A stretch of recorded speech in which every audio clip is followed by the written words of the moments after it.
গতকাল একটা নিউজ দেখলাম, শাশুড়ি পলাতক জামাইয়ের সাথে। মানে এইসব মেয়ে ছেলেদের থেকে 10 হাত দূরে থাকা দরকার।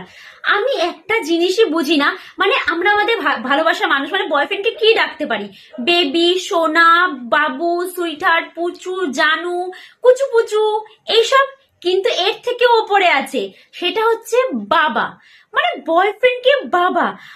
আমি এখনো অব্দি এটাই ভাবি, যদি আমার বিয়ের হয় তাহলে বিয়ের পরে আমি শাশুড়িকে কি করে মা ডাকবো, শ্বশুরকে কি করে বাবা ডাকবো। মানে আমি তাদের অসম্মান করছি না, বাট আমি এটাই ভাবি যে বাবা মার একটা আলাদা জায়গা আছে। বাট হট করে একজনকে গিয়ে বাবা মা, সেই ফিলিংসটাই আসবে না।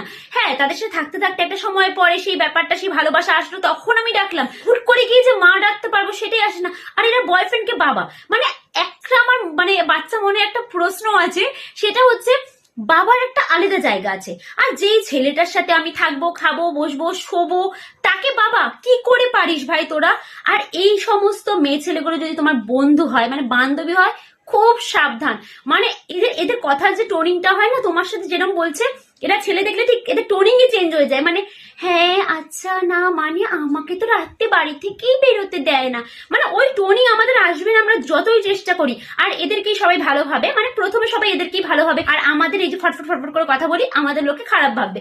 কিন্তু বলছি এরা এতটা ডেঞ্জারাস না, আমি সেই সমস্ত মেয়েগুলোকে বলছি তোমাদের জন্য একটা ওয়ার্নিং এটা। মানে তোমরা খুব সাবধান।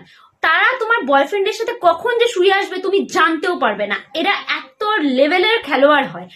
আমার এক পরিচিতি আছে, মানে বান্ধবী বলবো না, বাট এই কাজের জায়গা থেকে একটু পরিচয়। তো সে এরকম বয়ফ্রেন্ডকে বাবা ডাকতো। ওকে দেখলে ভাববে 2 বছরের বাচ্চা, এর থেকে বেশি ম্যাচিওর। মানে এত ন্যাকামি, এত বাচ্চা পানা, মানে মারাত্মক লেভেলে। তার 3 বার বিয়ে হয়েছে, সে এখনো সিঙ্গেল। 3 বার বিয়ে হয়, বিয়ের প্রত্যেকবার লাস্টিং হচ্ছে 6 মাস 1 বছর। বিয়ের পরে ও মাই গড, চওড়া করে স্মৃতি ভর্তি সিঁদুর, শাখা পলা, শাড়ি চুড়িদার পরে ঘুরে বেড়াতো। লোকে ভাবতো ওরে ভাই তো পুরো সতী লক্ষ্মী বউ। 3টে বিয়ের 3টেই স্টে করেনি। আর এই সমস্ত মেয়েদের আরেকটা কথা বলে দিই, এরা কখনোই না মানে সিঙ্গেল ছেলে পছন্দ করে না। এদের ঠিক নজর যাবে তোমার বয়ফ্রেন্ড, তার হাজবেন্ড, মানে এদের বয়ফ্রেন্ড হাজবেন্ড, এদের প্রতি একটা এদের আলাদা নেশা থাকে।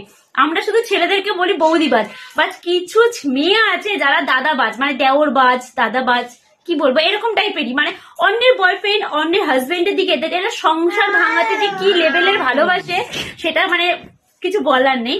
তো এই সমস্ত বাবা বাবা বাবা ডাকা মেয়েদের থেকে খুব সাবধান। ছেলেরা প্রথমে এদের রূপ বুঝতে পারে না, পুরো ফেসে যায়, তারপর কোনো অপশন থাকে না। আর মেয়েদের বলবো, তোমরা একটু এরকম বান্ধবী থাকলে খুব সাবধানে রেখো নিজের ভালোবাসার মানুষটিকে। তোমাদেরকে একটুখানি জ্ঞান দিয়ে দিলাম।